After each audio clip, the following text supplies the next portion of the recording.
ਆਪ ਲਿਓ ਤੁਮ ਕਥਾ ਸੁਧਾਰੀ।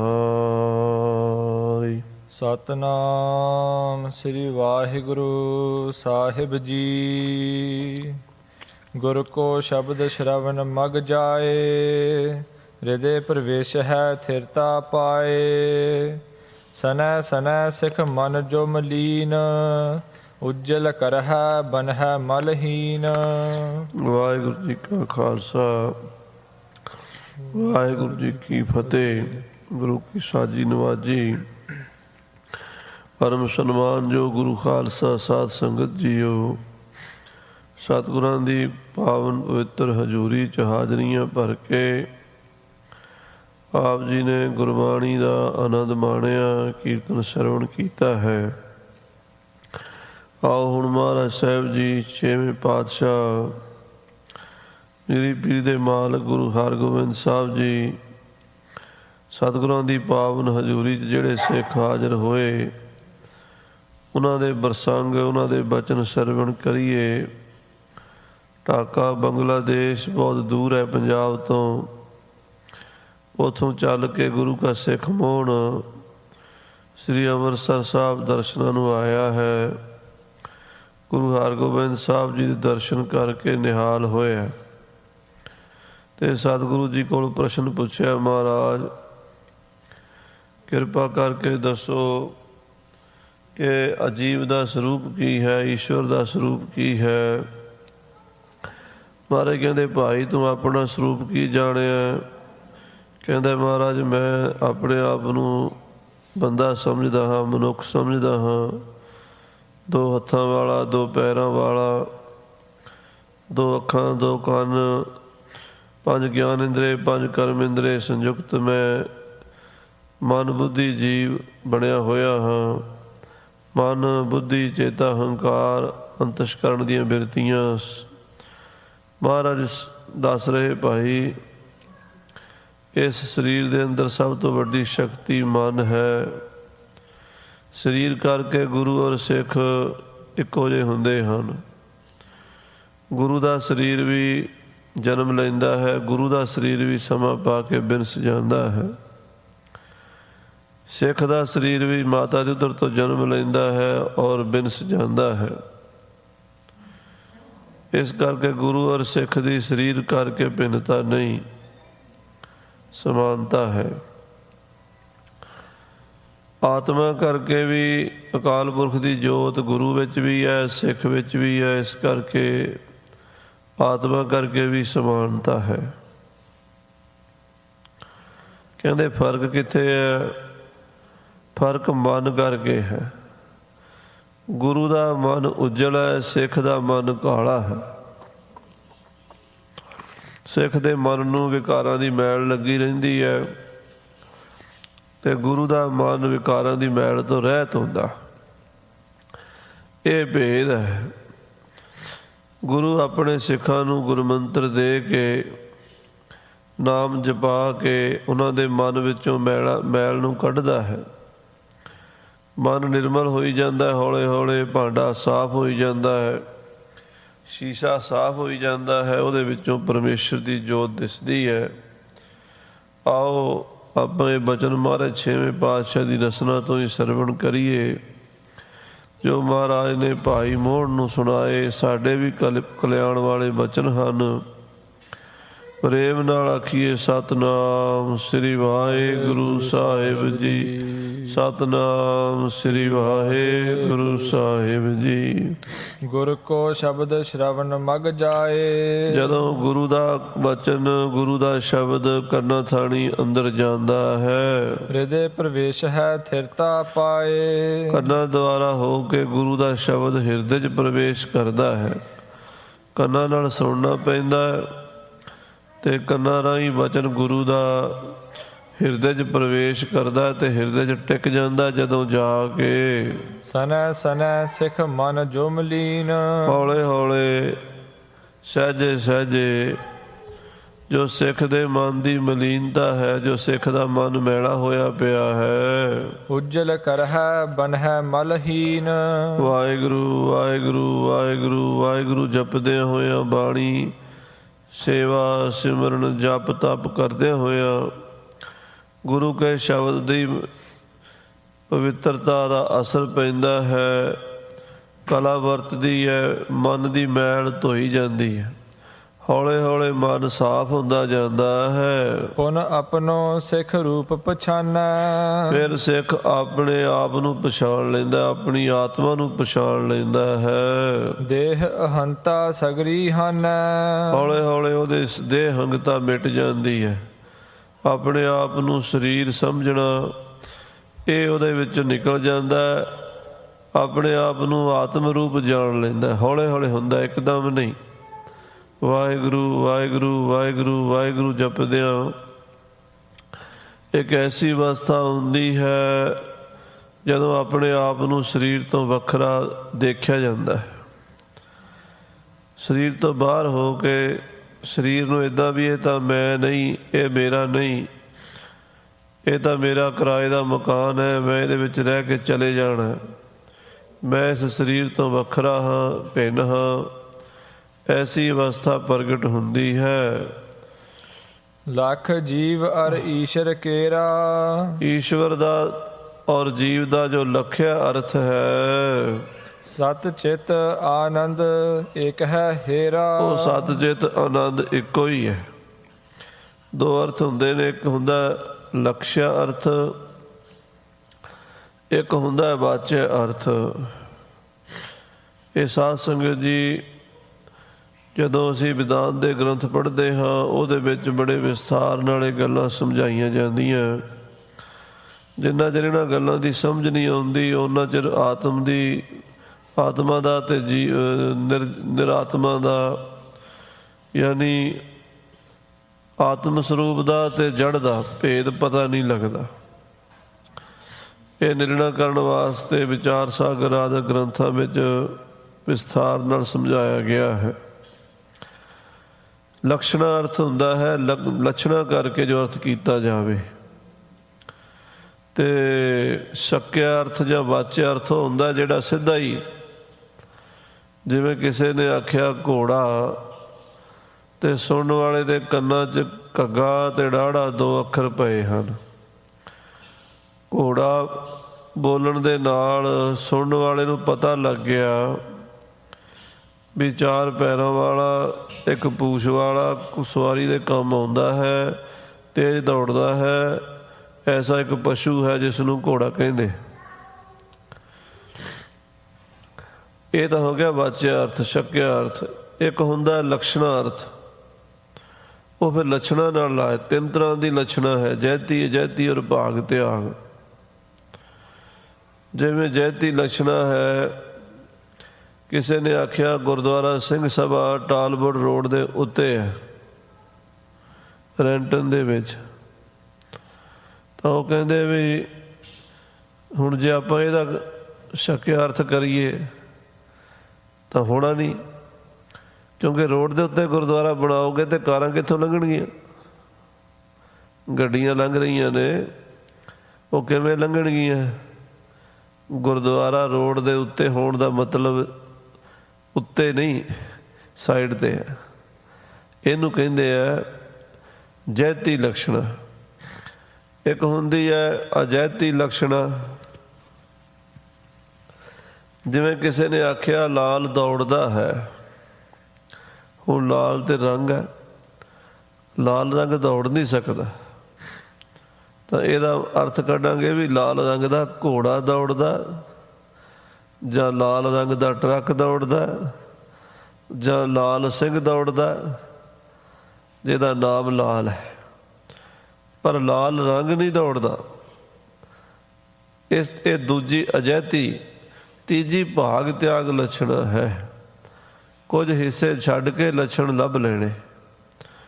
ਜਿਵੇਂ ਕੋਈ ਬੰਦਾ ਸਾਨੂੰ ਮਿਲਿਆ ਸੀ 25-30 ਸਾਲ ਪਹਿਲਾਂ, ਜਵਾਨੀ ਦੀ ਉਮਰ 'ਚ, ਬੜਾ ਸੋਹਣਾ ਸੁਨੱਖਾ, ਬੜੇ ਮਹਿੰਗੇ ਕੱਪੜੇ ਪਾਏ ਹੋਏ, ਸੂਟ ਬੂਟ ਪਾਏ ਹੋਏ, ਵਧੀਆ ਮਹਿੰਗੀ ਕਾਰ ਦੇ ਵਿੱਚ ਕਿਸੇ ਵੱਡੇ ਸ਼ਹਿਰ ਦੇ ਵਿੱਚ ਹੋਟਲ 'ਚ ਮਿਲਿਆ ਸੀ, ਛਾਪਾਂ ਛੱਲੇ ਪਾਏ, ਬੜਾ ਅਮੀਰ ਆਦਮੀ ਸੀ। 25-30 ਸਾਲ ਬਾਅਦ ਉਹ ਬੰਦਾ ਸਾਨੂੰ ਕਿਸੇ ਪੁਰਾਣੇ ਜਿਹੇ ਪਿੰਡ 'ਚ ਮਿਲਿਆ, ਜੁੱਤੀ ਟੁੱਟੀ ਹੋਈ, ਕੱਪੜੇ ਪਾਟੇ ਹੋਏ, ਬੁੱਢਾ ਹੋ ਗਿਆ, ਝੁਰੜੀਆਂ ਪਈਆਂ ਹੋਈਆਂ, ਖੂੰਡੀ ਲੈ ਕੇ ਤੁਰਦਾ ਹੈ, ਨਾ ਉਹਦੇ ਕੋਲ ਕਾਰ ਹੈ ਨਾ ਗੱਡੀ ਹੈ। ਅਸੀਂ ਉਹਦੇ ਬਾਰੇ ਗੱਲ ਕਰਦੇ, ਇਹ ਬੰਦਾ ਪਛਾਣਿਆ ਕੌਣ ਹੈ? ਦੂਜਾ ਕਹਿੰਦਾ ਇਹ ਬੰਦਾ ਉਹ ਤਾਂ ਨਹੀਂ ਕਿਤੇ ਜਿਹੜਾ ਉੱਥੇ ਆਪਾਂ ਨੂੰ 25-30 ਸਾਲ ਪਹਿਲਾਂ ਮਿਲਿਆ ਸੀ? ਕਹਿੰਦੇ ਹਾਂ ਉਹੀ ਹੈ। ਫਿਰ ਕਹਿੰਦਾ ਉਹ ਕਿਵੇਂ ਹੋ ਸਕਦਾ? ਉਹ ਤਾਂ ਬੜਾ ਅਮੀਰ ਸੀ, ਜਵਾਨ ਸੀ, ਸੋਹਣਾ ਸੀ, ਅਮੀਰ ਸੀ, ਗੱਡੀ ਕਾਰ ਵਾਲਾ ਸੀ। ਇਹਦੇ ਵਿਚਾਰੇ ਕੋਲ ਜੁੱਤੀ ਵੀ ਕੋਈ ਨਹੀਂ ਪੈਰਾਂ 'ਚ, ਕੱਪੜਾ ਵੀ ਕੋਈ ਨਹੀਂ, ਇਹਦੇ ਕੋਲ ਤਾਂ ਕੁਛ ਵੀ ਨਹੀਂ, ਇਹ ਤਾਂ ਬਹੁਤ ਗਰੀਬੀ 'ਚ ਹੈ, ਬੁੱਢਾ ਹੋ ਗਿਆ। ਤਾਂ ਸਿਆਣਾ ਬੰਦਾ ਕਹੇਗਾ ਵੀ ਇਹਨਾਂ ਚੀਜ਼ਾਂ ਨੂੰ ਛੱਡ ਦਿਓ, ਉਸ ਵੇਲੇ ਦੀ ਅਮੀਰੀ ਛੱਡ ਦਿਓ ਤੇ ਇਸ ਵੇਲੇ ਦੀ ਗਰੀਬੀ ਛੱਡ ਦਿਓ। ਫਿਰ ਬੰਦਾ ਤੇ ਉਹੀ ਹੈ,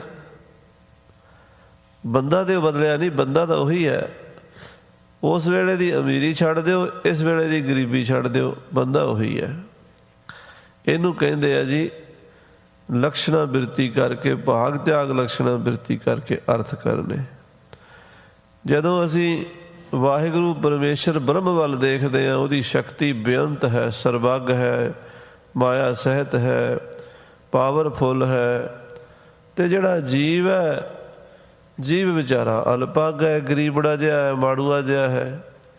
ਕਹਿੰਦੇ ਈਸ਼ਵਰ ਦੀ ਜੋ ਮਾਇਆ ਹੈ, ਸਰਬੱਗਤਾ ਹੈ, ਉਹਨੂੰ ਛੱਡ ਦਿਓ। ਜੀਵ ਦੀ ਜੋ ਅਲਪੱਗਤਾ ਹੈ, ਅਗਿਆਨਤਾ ਹੈ, ਉਹਨੂੰ ਛੱਡ ਦਿਓ। ਪਿੱਛੇ ਰਹਿ ਗਈ ਜੋਤ। ਜੋਤ ਇੱਕੋ ਹੀ ਹੈ, ਆਖੋ ਸ੍ਰੀ ਵਾਹਿਗੁਰੂ। ਜੋਤ ਉਹੀ ਹੈ। ਵਾਹੇ ਸਮੇਂ ਕੀ ਵਿਭੋ ਤਜ, ਉਸ ਵੇਲੇ ਦੀ ਬਿਪਤਾ ਭਾਵ ਹੁੰਦਾ ਬਹੁਤ ਪ੍ਰੋਪਰਟੀ, ਸੰਪਦਾ। ਉਸ ਵੇਲੇ ਦੀ ਕਾਰ ਗੱਡੀ, ਸੂਟ ਬੂਟ, ਟਾਈ ਸ਼ਾਹੀ ਛੱਡ ਦਿਓ। ਇਸ ਵੇਲੇ ਦੀ ਇਹਦੀ ਗਰੀਬੀ ਨਾ ਵੇਖੋ, ਬੰਦਾ ਉਹੀ ਹੈ। ਬਸ ਜੀਵ ਦੇ ਈਸ਼ਵਰ 'ਚ ਇੰਨਾ ਹੀ ਫਰਕ ਹੈ। ਛੇਵੇਂ ਪਾਤਸ਼ਾਹ ਕਹਿੰਦੇ ਹਨ ਵਾਚ ਦੋਹਨ ਕੋ ਭਿੰਨ ਪਛਾਨੋ। ਵਾਚ ਅਰਥ ਭਿੰਨ ਹੀ ਹੋਵੇਗਾ। ਵਾਚ ਅਰਥ ਹੁੰਦਾ ਜਿਵੇਂ ਪਹਿਲਾਂ ਦੱਸਿਆ ਸੀ ਵੀ ਗਊ ਕਹਿਣ ਨਾਲ ਸਿੱਧਾ ਹੀ ਕੰਨਾਂ 'ਚ ਗੱਗਾ ਤੇ ਊੜਾ ਅੱਖਰ ਪੈਂਦਿਆਂ ਸਾਰ ਗਊ ਦਾ ਸਰੂਪ ਸਾਹਮਣੇ ਆ ਜਾਂਦਾ, ਉਹਨੂੰ ਵਾਚ ਅਰਥ ਕਹਿੰਦੇ ਹੈ। ਜੇ ਵਾਚ ਅਰਥ ਕਰੀਏ ਬ੍ਰਹਮ ਦੇ ਈਸ਼ਵਰ ਦੇ ਤਾਂ ਉਹ ਬਹੁਤ ਸਰਬੱਗ ਹੈ, ਸ਼ਕਤੀਮਾਨ ਹੈ। ਤੇ ਇਹ ਜੀਵ ਦੇ ਵਾਚ ਅਰਥ ਕਰੀਏ ਤੇ ਅਲਪੱਗ ਹੈ, ਅਲਪ ਸ਼ਕਤੀ ਵਾਲਾ ਹੈ। ਇਸ ਕਰਕੇ ਇਹਨਾਂ ਦੇ ਅੱਖਰ ਵੱਖਰੇ ਵੱਖਰੇ ਹੋਣਗੇ, ਇਹਨਾਂ ਦੇ ਅਰਥ ਇੱਕ ਨਹੀਂ ਹੋ ਸਕਦੇ, ਵਾਚ ਬਿਰਤੀ ਨਾਲ ਨਹੀਂ ਹੋ ਸਕਦੇ। ਹਾਂਜੀ, ਜੀਵ ਵਾਚ ਅਲਪੱਗ ਮਹਾਨੋ। ਕਿਉਂਕਿ ਜੀਵ ਵਿਚਾਰਾ ਅਲਪੱਗ, ਥੋੜਾ ਗਿਆਨ ਹੈ, ਥੋੜੀ ਸ਼ਕਤੀ ਹੈ। ਈਸ਼ਰ ਵਾਚ ਅਹ ਸਰਬੱਗ। ਔਰ ਈਸ਼ਵਰ ਨੂੰ ਸਰਬੱਗ ਕਹਿੰਦੇ, ਬਹੁਤ ਵੱਡਾ, ਪਾਵਰਫੁੱਲ, ਬੜੀ ਤਾਕਤ ਵਾਲਾ ਹੈ। ਜਾਨਤ ਨੀਕੇ ਜੋਇਤ ਤੱਗ। ਜਿਹੜੇ ਤਤ ਗਿਆਨੀ ਮਹਾਂਪੁਰਸ਼ ਹਨ ਉਹ ਭਲੀ ਪ੍ਰਕਾਰ ਇਸ ਗੱਲ ਨੂੰ ਸਮਝਦੇ ਹਨ। ਇੱਕ ਉਜਲ ਇੱਕ ਤਾਲਮ ਲੀਨ। ਕਹਿੰਦੇ ਇੱਕ ਹੁਣ ਸਿੱਧੀ ਜੀ ਮਿਸਾਲ ਦਿੰਦੇ ਨੇ ਮਹਾਰਾਜ, ਛੇਵੇਂ ਪਾਤਸ਼ਾਹ ਸਮਝਾਉਂਦੇ ਨੇ। ਕਹਿੰਦੇ ਇੱਕ ਸਰੋਵਰ ਬਿਲਕੁਲ ਸਾਫ਼ ਹੈ ਤੇ ਦੂਜਾ ਸਰੋਵਰ ਮੈਲਾ ਹੈ। ਰਬ ਪ੍ਰਤਿਬਿੰਬ ਦੋਹਨ ਮਹਿਚੀਨ। ਪਰ ਸੂਰਜ ਦਾ ਪ੍ਰਤੀਬਿੰਬ ਦੋਵਾਂ 'ਚ ਪੈ ਰਿਹਾ। ਸਾਫ਼ ਜਿਹੜਾ ਪਾਣੀ ਸਰੋਵਰ ਦਾ, ਉਹਦੇ ਵਿੱਚ ਵੀ ਸੂਰਜ ਦਾ ਅਕਸ਼ ਪੈ ਰਿਹਾ ਹੈ। ਜਿਹੜੇ ਸਰੋਵਰ ਦਾ ਪਾਣੀ ਮੈਲਾ ਹੈ, ਉਹਦੇ ਵਿੱਚ ਵੀ ਸੂਰਜ ਦਾ ਅਕਸ਼ ਪੈ ਰਿਹਾ ਹੈ। ਜਲ ਮਲੀਨ ਮਹਿ ਮੈਲੋ ਭਾਸਾ। ਪਰ ਜਿਹੜਾ ਮੈਲਾ ਸਰੋਵਰ ਹੈ, ਉਹਦੇ ਵਿੱਚ ਸੂਰਜ ਦਾ ਅਕਸ਼ ਮੈਲਾ ਭਾਸਦਾ ਹੈ। ਉਜਲ ਹੋਏ ਉਜਲ ਜਲ ਆਸ਼ਾ। ਤੇ ਜਿਹੜਾ ਉਜਲ ਹੈ, ਉਹਦੇ ਵਿੱਚ ਸੂਰਜ ਦਾ ਅਕਸ਼ ਬਿਲਕੁਲ ਦੁੱਧ ਵਰਗਾ ਚਿੱਟਾ ਸਾਹਮਣੇ ਦਿਸਦਾ ਹੈ, ਉਜਲ ਭਾਸਦਾ ਹੈ। ਸ਼ੁੱਧ ਸਤੋ ਗੁਣ ਮਾਇਆ ਮਾਹੇ। ਇਸ ਤਰ੍ਹਾਂ ਮਾਇਆ ਰੂਪੀ ਦੋ ਸਰੋਵਰ ਹਨ। ਆਖੋ ਸ੍ਰੀ ਵਾਹਿਗੁਰੂ। ਸਤੋਗੁਣੀ ਮਾਇਆ ਜਿਹੜੀ ਹੈ, ਸਤੋਗੁਣੀ ਮਾਇਆ, ਮਾਇਆ ਦੇ ਵੀ ਤਿੰਨ, ਰਜੋਗੁਣੀ, ਤਮੋਗੁਣੀ, ਸਤੋਗੁਣੀ। ਮਾਇਆ ਦਾ ਜਿਹੜਾ ਸ਼ੁੱਧ ਸਤੋਗੁਣ ਅੰਸ਼ ਹੈ, ਬ੍ਰਹਮ ਪ੍ਰਤਿਬਿੰਬ ਸੋ ਈਸ਼ਵਰ ਆਹੇ। ਉਹਦੇ ਵਿੱਚ ਜਿਹੜਾ ਬ੍ਰਹਮ ਦਾ ਪ੍ਰਤੀਬਿੰਬ ਪੈਂਦਾ ਹੈ ਸਤੋਗੁਣ ਦੇ ਵਿੱਚ, ਉਹਨੂੰ ਈਸ਼ਵਰ ਕਹਿੰਦੇ ਹਨ। ਈਸ਼ਵਰ ਹੈ ਸਰਬੱਗ ਕਹਾਇਓ। ਆਪਣੇ ਆਪ ਨੂੰ ਸਰਬੱਗ, ਸਾਰਾ ਕੁਝ ਜਾਣਨ ਵਾਲਾ, ਸਰਬ ਸ਼ਕਤੀਮਾਨ, ਜਲ ਥਲ ਖੰਡ ਬ੍ਰਹਮੰਡ ਰਚਣ ਵਾਲਾ, ਸਾਰੀ ਸ੍ਰਿਸ਼ਟੀ ਤੇ ਕੰਟਰੋਲ ਕਰਨ ਵਾਲਾ, ਸਭਨਾ ਜੀਆਂ ਕਾ ਇੱਕ ਦਾਤਾ, ਉਹ ਈਸ਼ਵਰ ਕੋ ਆਉਂਦਾ ਹੈ। ਹਾਂਜੀ। ਮਲਿਨਮ ਵਿਦਿਆ ਤਮ ਗੁਣ ਵਿਖੈ। ਔਰ ਦੂਜੇ ਪਾਸੇ ਮਲਨ ਅਵਿਦਿਆ ਤਮ ਗੁਣ ਵਿਖੈ, ਜਿਹੜੀ ਤਮੋਗੁਣੀ ਬਿਰਤੀ ਹੈ, ਮਾਇਆ ਦਾ ਤਮੋਗੁਣੀ ਅੰਸ਼ ਹੈ, ਜਿਹਦੇ 'ਚ ਮਲਨ ਉਹ ਸਰੋਵਰ ਮੈਲਾ ਹੈ, ਉਹਦੇ ਵਿੱਚ ਤਮ ਗੁਣ ਪ੍ਰਧਾਨ ਹੈ। ਅਵਿਦਿਆ ਕਹਿੰਦੇ ਅਗਿਆਨਤਾ ਨੂੰ, ਮੈਂ ਨਹੀਂ ਜਾਣਦਾ, ਮੈਨੂੰ ਪਤਾ ਨਹੀਂ, ਇਹ ਅਵਿਦਿਆ ਦਾ ਸਰੂਪ ਹੈ। ਅਵਿਦਿਆ ਦਾ ਕੀ ਡੈਫੀਨੇਸ਼ਨ ਹੈ ਅਵਿਦਿਆ ਦੀ? ਮੈਂ ਨਹੀਂ ਜਾਣਦਾ, ਆਈ ਡੋਂਟ ਨੋ, ਮੈਨੂੰ ਨਹੀਂ ਪਤਾ। ਇਸ ਤਰ੍ਹਾਂ ਜਿਹੜਾ ਆਪਣੇ ਆਪ ਨੂੰ ਵੀ ਨਹੀਂ ਜਾਣਦਾ, ਸੰਸਾਰ ਨੂੰ ਵੀ ਨਹੀਂ ਜਾਣਦਾ, ਉਹ ਤਮ ਗੁਣ ਹੈ। ਸੋ ਮਲਨ ਅਵਿਦਿਆ ਤਮ ਗੁਣ ਵਿਖੈ। ਜਦੋਂ ਤਮ ਗੁਣ ਦੇ ਵਿੱਚ ਬ੍ਰਹਮ ਦਾ ਪ੍ਰਤੀਬਿੰਬ ਪੈਂਦਾ ਹੈ, ਬ੍ਰਹਮ ਪ੍ਰਤਿਬਿੰਬ ਜੀਵ ਇਹ ਪਿਖੈ। ਉਹ ਕਹਿੰਦੇ ਜੀਵ, ਉਹਨੂੰ ਜੀਵ ਕਹਿੰਦੇ ਹਨ। ਜਿਹੜਾ ਮੈਲੇ ਸਰੋਵਰ ਦੇ ਵਿੱਚ ਪ੍ਰਤੀਬਿੰਬ ਪੈ ਰਿਹਾ ਸੂਰਜ ਦਾ, ਸੂਰਜ ਇੱਕੋ ਹੀ ਹੈ, ਪਰ ਉਹ ਮੈਲਾ ਸਰੋਵਰ ਮੈਲਾ ਹੈ। ਜੀਵ ਦਾ ਮਨ ਮੈਲਾ ਕਹਿ ਲਓ, ਅੰਤਸ਼ਕਰਨ ਤਮੋਗੁਣੀ ਬਿਰਤੀ ਜ਼ਿਆਦਾ ਹੈ, ਅਤੇ ਇਸ ਕਰਕੇ ਉਹਦੇ ਵਿੱਚ ਮਲਣ ਮੈਲਾ ਹੈ। ਅਤੇ ਦੂਜੇ ਪਾਸੇ ਈਸ਼ਵਰ ਦਾ ਸਰੋਵਰ ਸਾਫ ਹੈ, ਉਹਦੇ ਵਿੱਚ ਬ੍ਰਹਮ ਦਾ ਜਿਹੜਾ ਪ੍ਰਤੀਬਿੰਬ ਪੈ ਰਿਹਾ ਹੈ, ਉਹ ਸਰਬੱਗ ਹੈ, ਉਹ ਈਸ਼ਵਰ ਹੈ, ਸਭ ਜਾਣਦਾ ਹੈ। ਭਗਵਾਨ ਗੀਤਾ 'ਚ ਕਹਿੰਦੇ, ਅਰਜਨ ਤੇਰੇ ਵੀ ਬਹੁਤ ਜਨਮ ਹੋ ਚੁੱਕੇ ਹਨ ਔਰ ਮੇਰੇ ਵੀ ਬਹੁਤ ਜਨਮ ਹੋ ਚੁੱਕੇ ਹਨ। ਗੀਤਾ ਦੇ ਵਿੱਚ ਬਚਨ ਆਉਂਦੇ, ਤੇਰੇ ਵੀ ਬਹੁਤ ਜਨਮ ਹੋ ਚੁੱਕੇ ਹਨ, ਮੇਰੇ ਵੀ ਬਹੁਤ ਜਨਮ ਹੋ ਚੁੱਕੇ ਹਨ, ਪਰ ਮੈਂ ਉਹਨਾਂ ਸਾਰੇ ਜਨਮਾਂ ਨੂੰ ਜਾਣਦਾ ਹਾਂ, ਤੂੰ ਨਹੀਂ ਜਾਣਦਾ। ਇਹ ਫਰਕ ਹੈ। ਆਖੋ ਸ੍ਰੀ ਵਾਹਿਗੁਰੂ। ਗੁਰੂ ਨਾਨਕ ਗੁਰੂ ਗੋਬਿੰਦ ਸਿੰਘ ਸਾਡੇ ਤਰ੍ਹਾਂ ਹੀ ਮਨੁੱਖੀ ਜਾਮੇ 'ਚ ਆਏ ਹਨ, ਸਾਡੇ ਤਰ੍ਹਾਂ ਹੀ ਲੀਲਾ ਕੀਤੀ ਹੈ। ਮਾਤਾ ਪਿਤਾ ਦੇ ਘਰ ਜਨਮ ਲਿਆ, ਵਿਆਹ ਸ਼ਾਦੀ ਪਰਿਵਾਰ ਸਭ ਸੰਸਾਰੀ ਕਿਰਿਆ ਕੀਤੀ ਹੈ, ਪਰ ਦਸਾਂ ਜਾਮਿਆਂ ਵਿੱਚ ਸਾਡੇ ਤਰ੍ਹਾਂ ਵਰਤ ਕੇ ਸਾਨੂੰ ਇਸ ਚਿੱਕੜ 'ਚੋਂ ਕੱਢ ਕੇ ਉੱਥੇ ਲਿਜਾਣ ਦਾ ਕੰਮ ਕੀਤਾ ਹੈ, ਕਿਉਂਕਿ ਉਹਨਾਂ ਦੇ ਅੰਦਰ ਉਹ ਪ੍ਰਕਾਸ਼ ਹੈ, ਸਾਡੇ ਅੰਦਰ ਉਹ ਪ੍ਰਕਾਸ਼ ਨਹੀਂ ਹੈ। ਇਹੀ ਗੱਲ ਗੁਰੂ ਸਾਹਿਬ ਸਮਝਾ ਰਹੇ ਭਾਈ ਮੋਹਣ ਨੂੰ। ਮੋਹਣ ਨੇ ਸਵਾਲ ਵੀ ਇਹ ਕੀਤਾ ਸੀ ਵੀ ਮਹਾਰਾਜ, ਗੁਰੂ ਸਿੱਖ ਦਾ ਕਿੱਦਾਂ ਪਰਿਵਰਤਨ ਕਰਦਾ ਹੈ?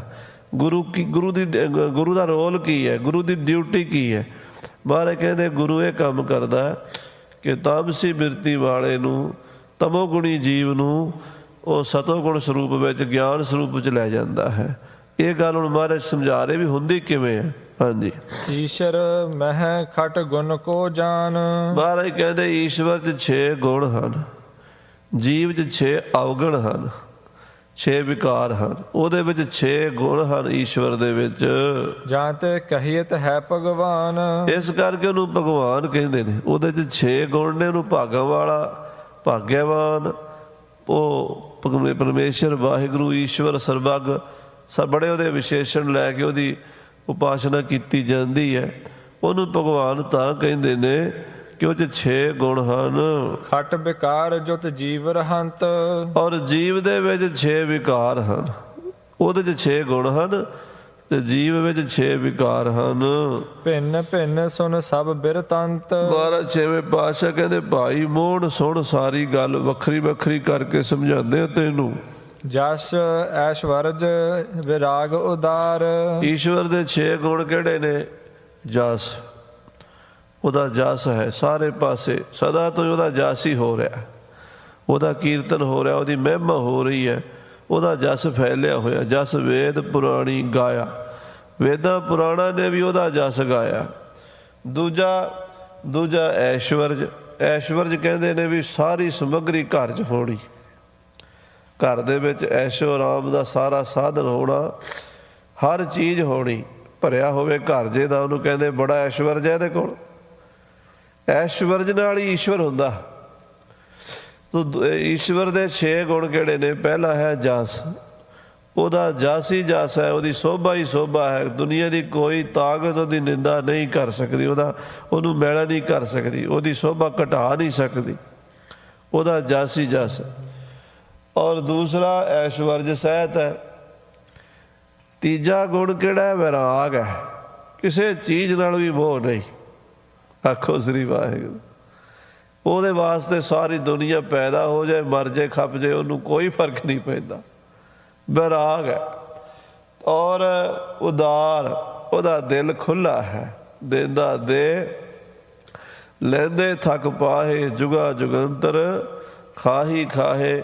ਉਦਾਰ ਆਤਮਾ ਹੈ, ਸੰਕੀਰਣਤਾ, ਤੰਗ ਦਿਲੀ, ਬਈ ਕਿਸੇ ਨੂੰ ਸੋਚ ਸੋਚ ਕੇ ਦਾਨ ਦੇਣਾ ਇਹ ਨਹੀਂ। ਜਦੋਂ ਦਿੰਦਾ ਫਿਰ ਛੱਪੜ ਪਾੜ ਕੇ ਦਿੰਦਾ, ਉਹ ਫਿਰ ਮਾਲਾ ਮਾਲ ਕਰਦਾ, ਉਹਦੀ ਖੇਡ ਹੈ। ਹਾਂਜੀ, ਲక్ష్ਮੀ ਗਿਆਨ ਸੋ ਪੂਰਨ ਧਾਰ। ਪੰਜਵਾਂ ਗੁਣ ਹੈ ਉਹਦਾ ਲక్ష్ਮੀ। ਉਹਦੇ ਕੋਲ ਲక్ష్ਮੀ ਹੈ, ਮਾਇਆ ਹੈ। ਮਾਇਆ ਜਿਹੜੀ ਸੰਸਾਰ 'ਚ ਆਪਣੇ ਲੱਛਣਾਂ ਕਰਕੇ ਪ੍ਰਗਟ ਹੁੰਦੀ, ਉਹਨੂੰ ਲక్ష్ਮੀ ਕਹਿੰਦੇ ਆ। ਕਿਉਂਕਿ ਈਸ਼ ਬ੍ਰਹਮ ਦੇ ਲੱਛਣ ਜਿਹੜੇ ਨੇ ਉਹ ਤਾਂ ਗੁਪਤ ਨੇ, ਗਿਆਨੀਆਂ ਨੂੰ ਵੀ ਪਤਾ। ਮਾਇਆ ਦੇ ਲੱਛਣ ਸਭ ਨੂੰ ਦਿਸਦੇ ਪਏ ਆ, ਜਿੰਨੇ ਵੀ ਲੱਛਣ ਨੇ ਸਾਰੇ ਮਾਇਆ ਦੇ ਹੀ ਨੇ, ਅੱਖਾਂ ਨਾਲ ਦੇਖਦੇ ਆਪਾਂ। ਇਹ ਲక్ష్ਮੀ ਉਹਦੀ ਹੈ, ਮਾਇਆ। ਲక్ష్ਮੀ ਉਹਦੇ ਕੋਲ। ਛੇਵਾਂ ਗੁਣ ਹੈ ਗਿਆਨ ਸਰੂਪ ਹੈ। ਆਪਣੇ ਆਪ ਨੂੰ ਵੀ ਜਾਣਦਾ ਹੈ, ਆਪਣੀ ਮਾਇਆ ਨੂੰ ਵੀ ਜਾਣਦਾ ਹੈ। ਇਹ ਗਿਆਨ ਸਰੂਪ ਹੈ, ਉਹ ਜੜ ਨਹੀਂ ਹੈ, ਚੇਤਨ ਸਰੂਪ ਹੈ।